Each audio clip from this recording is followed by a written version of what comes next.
दोस्तों तो जल्द ही एक और आईपीओ आने वाला है और ये आईपीओ होने वाला है भारतीय हेक्साकॉम का आईपीओ। तो ये एयरटेल की सब्सिडरी कंपनी है।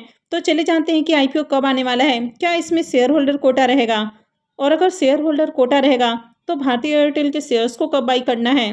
तो चलिए वीडियो को शुरू करते हैं। लेकिन इससे पहले कि मैं वीडियो को शुरू करूं, अगर आप इस चैनल पर पहली बार विजिट कर रहे हैं या फिर आपने चैनल अब तक सब्सक्राइब नहीं किया है तो चैनल को सब्सक्राइब कर लें और साथ में वीडियो को भी लाइक कर दें। तो दोस्तों भारतीय हेक्साकॉम एयरटेल की सब्सिडरी कंपनी है और इसको सेबी की ओर से अप्रूवल मिल चुका है। भारतीय हेक्साकॉम में मेजर स्टेक आपको भारतीय एयरटेल का देखने को मिलता है, यानी कि ये भारतीय एयरटेल की सब्सिडरी कंपनी है और भारतीय हेक्साकॉम आईपीओ को सेबी की ओर से मंजूरी मिल चुकी है। तो ये अब कभी भी अपना आईपीओ ला सकती हैं। तो ये जो आईपीओ है ये पूरी तरह से आपको ऑफर फॉर सेल देखने को मिलेगा।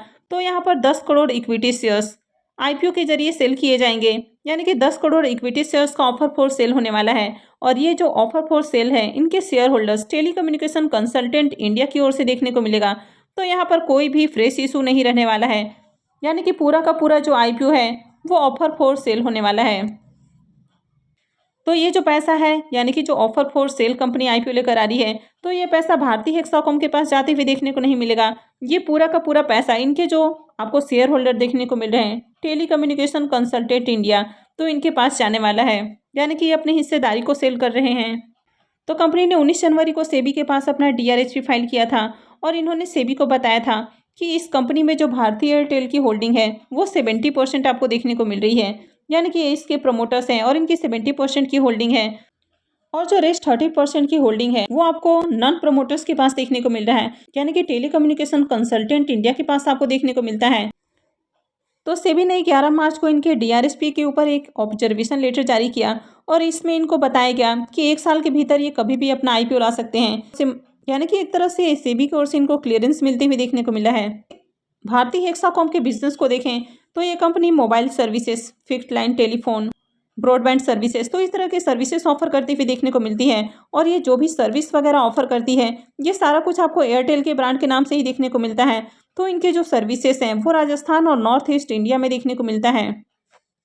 कंपनी के नेट प्रॉफिट को देखें तो फाइनेंशियल ईयर 23 में इसका जो नेट प्रॉफिट है वो 549 करोड़ का देखने को मिल रहा है, जो कि पिछले साल के मुकाबले 67.2% डिक्लाइन आपको देखने को मिल रहा है। तो फाइनेंशियल 2022 में कंपनी 1951 करोड़ के शानदार गेन बनाते हुए देखने को मिली थी।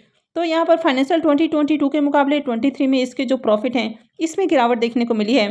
हालांकि अगर रेवेन्यू फ्रॉम ऑपरेशन को देखें तो यहाँ पर भी 21.7% की ग्रोथ देखने को मिली है और इसका जो रेवेन्यू है वो 6,579 करोड़ देखने को मिला है। और फाइनेंशियल ईयर 24 के 6 मंथ के पीरियड में देखें तो इसके जो प्रॉफिट है वो 64.6% डाउन देखने को मिले हैं और इसका प्रॉफिट 69.1 करोड़ देखने को मिल रहा है। तो यहाँ पर भी कंपनी के प्रॉफिट के अंदर गिरावट है, यानी कि यहाँ पर भी टैक्स कॉस्ट और एक्सेप्शनल लॉस की वजह से इसके प्रॉफिट के अंदर गिरावट देखने को मिली है। लेकिन सेम पीरियड में देखें तो रेवेन्यू के अंदर आपको 8% की जंप देखने को मिली है और रेवेन्यू इसका 3,420 करोड़ देखने को मिल रहा है। तो कंपनी ने जनवरी में अपना डीआरएच भी फाइल किया था और अब इनको सेबी की ओर से मंजूरी मिल चुकी है। तो इनके आईपीओ कभी भी आते हुए देखने को मिलेंगे और उम्मीद है कि अप्रैल के फर्स्ट वीक में आपको आईपीओ आते हुए देखने को मिलेगा। तो आईपीओ पूरी तरह से ऑफर फॉर सेल रहने वाला है और यहाँ पर 10 crore equity shares telecommunications consultant India की ओर से सेल किए जाएंगे और पूरी तरह से ये ऑफर फॉर सेल रहने वाला है, यानी कि पूरा का पूरा पैसा इनके पास ही जाते हुए देखने को मिलेगा। और ये जो टेलीकम्युनिकेशन कंसल्टेंट इंडिया कंपनी आपको देखने को मिलती है ये गवर्नमेंट ओन्ड कंपनी है, यानी कि गवर्नमेंट की कंपनी है। तो गवर्नमेंट अपने स्टेक को यहाँ पर सेल कर रही है। तो आईपीओ के साइज को देखें तो आईपीओ 4,300 करोड़ रुपए का होने वाला है, यानी कि ये भी काफ़ी बड़ा आईपीओ रहेगा। और ये कंपनी भारतीय एयरटेल की सब्सिडरी कंपनी है, लेकिन अभी तक शेयर होल्डर और कोटा से संबंधित कोई भी जानकारी नहीं आई है। तो इसके डीआरएचपी में शेयर होल्डर कोटा के बारे में आपको कुछ भी मेंशन होते हुए देखने को नहीं मिला है कि शेयर होल्डर कोटा रहेगा या फिर नहीं रहेगा। वैसे आप चाहें तो एयरटेल के एक शेयर बाई करके रख सकते हैं, क्योंकि जैसे ही इनकी ओर से आरएचपी फाइल किया जाता है तो आरएचपी में आपको शेयर होल्डर कोटा के बारे में जानकारी दी जाती है और जब आरएचपी फाइल किया जाता है तो उसके बाद आपको समय नहीं मिलता है किसी भी शेयर को खरीदने का। क्योंकि जिस दिन आरएचपी फाइल किया जाता है वही उसका रिकॉर्ड डेट होता है या उसके एक दिन बाद का रिकॉर्ड डेट होता है। तो ऐसे में फिर आप इसमें बाई करते हैं तो कोई फ़ायदा नहीं मिलेगा। तो अभी से आप चाहें तो एयरटेल के एक शेयर बाई करके रख सकते हैं। आईपीओ की डेट की बात करें तो आईपीओ अप्रैल के फर्स्ट वीक में आने की उम्मीद है। तो ऐसे में आप चाहें तो भारतीय एयरटेल के एक शेयर बाई करके रख सकते हैं। अब शेयर होल्डर कोटा रहेगा या फिर नहीं रहेगा, तो इसके बारे में कोई भी अब तक आपको ऑफिशियल न्यूज़ आती हुई देखने को नहीं मिली है। अब ये न्यूज़ आपको पहले से पता भी नहीं चलती है। जब इनकी ओर से आरएचपी फाइल किया जाता है तभी आपको ये जानकारी देखने को मिलती है, या अगर कंपनी की ओर से कोई जानकारी आते हुए देखने को मिलती है बाद में, तब आपको इसके बारे में पता चलेगा। तो फिलहाल इस तरह की कोई भी न्यूज़ अब तक आती हुई देखने को नहीं मिली है। तो इस कंपनी में आईपीओ के जरिए 20% जो इसके स्टेक हैं वो सेल किए जाएंगे, यानी कि यहाँ पर टेलीकम्युनिकेशंस का जो स्टेक है वो 30% देखने को मिलता है। तो इसमें से कंपनी 20% स्टेक को सेल करने वाली है। आईपीओ का lead manager SBI Capital market, Axis Capital, BOB Capital, ICICI security और आईआईएफएल सिक्योरिटी को अपॉइंट किया गया है। वैसे इस कंपनी के टीआरएसपी के अकॉर्डिंग देखें तो इसकी जो लिस्टेड पीयर आपको देखने को मिलती है, तो अब तक इसकी जो लिस्टेड पीयर्स हैं तो उनमें आपको वोडाफोन आइडिया ही देखने को मिलता है, क्योंकि जियो अब तक लिस्ट नहीं हुआ है मार्केट के अंदर। लेकिन एक्चुअल में अगर इसकी कंपटीशन को देखें, यानी कि भारतीय एयरटेल का किसी के साथ कंपटीशन आपको देखने को मिलता है, तो वो जियो ही आपको मार्केट के अंदर देखने को मिलता है।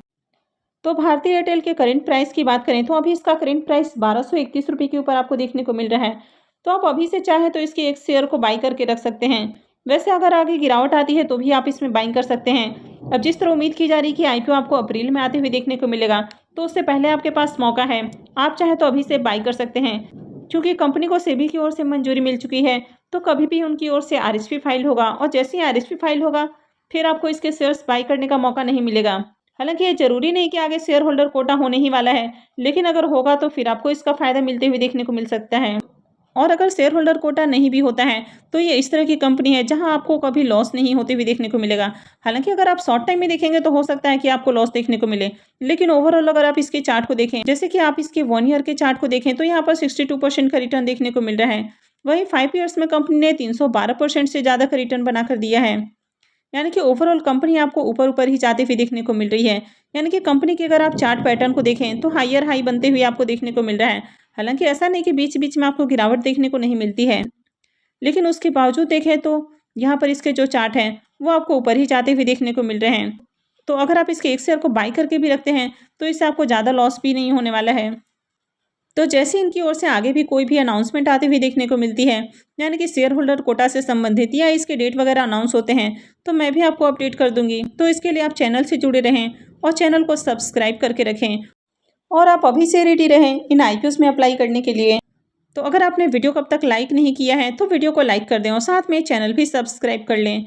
और वीडियो को अंत तक देखने के लिए आप सबको बहुत बहुत धन्यवाद।